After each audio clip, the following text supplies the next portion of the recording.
Friends, welcome to Mahalakshmi saris. ఈరోజు నేను మీకు చూపిస్తున్న ఐటెం వచ్చేసి డోలా క్రష్ అండి. ఫ్యాబ్రిక్ బాగా లైట్ వెయిట్గా ఉంటుందండి. చూడండి, రఫ్ అండ్ టఫ్ యూజ్ అనమాట. వాషింగ్ కూడా మనకి బాగా కంఫర్ట్గా ఉంటుంది. ఇది ఐటెం వచ్చేసి బోర్డర్ అంతా ఇలా కాంట్రాస్ట్ కంచి బోర్డర్ వచ్చేస్తుందండి, రిచ్గా గోల్డ్ జరీతో. పైన అంతానేమో బాందినీ స్టైల్లో ఆల్ ఓవర్ డిజైన్ వచ్చేస్తుంది. ఇది వచ్చేసి పళ్ళు పార్ట్ అండి, కాంట్రాస్ట్గా చూడండి. తర్వాత వీటికి బ్లౌజెస్ వచ్చేసి చూపిస్తాను ఆగండి. బ్లౌజెస్ వచ్చేసి శారీ కలర్ సెల్ఫ్ ఇచ్చాడండి, ఇలా బుటీస్ ఇచ్చాడు. ఇప్పుడు వీటిలో నేను మీకు కలర్స్ చూపిస్తాను.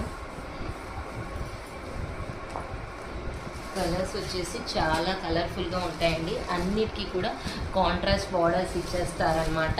అన్ని పేస్టల్ షేడ్స్ అండి, చూసారు కదా. పేస్టల్ షేడ్స్ ఎంత బాగున్నాయో, కలర్ఫుల్గా లైట్ కలర్స్, బాగా డీసెంట్గా సింపుల్ లుకింగ్గా ఉంటాయండి. బార్డర్ కూడా కాంట్రాస్ట్ ఇచ్చేసరికి బాగుంటుంది, హైలైట్గా రిచ్ జరీ.